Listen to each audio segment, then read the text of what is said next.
எல்லாரும் தீபாவளிக்கு முறுக்கு சுட்டு பார்த்துருப்பீங்க. தீபாவளி முடிஞ்சு முறுக்கு சுட்டு பார்த்துருக்கீங்களா? நாங்கள் பண்ணோம். தேங்காய் பால் முறுக்கு தாங்க செஞ்சோம்.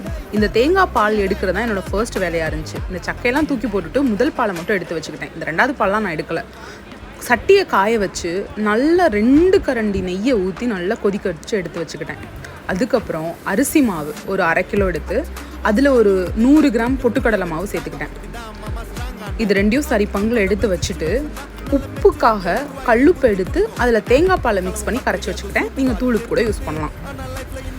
அப்புறம் தேங்காய் பாலை ஃபுல்லாக ஊற்றி பிசைய ஆரம்பிச்சிட்டேன்.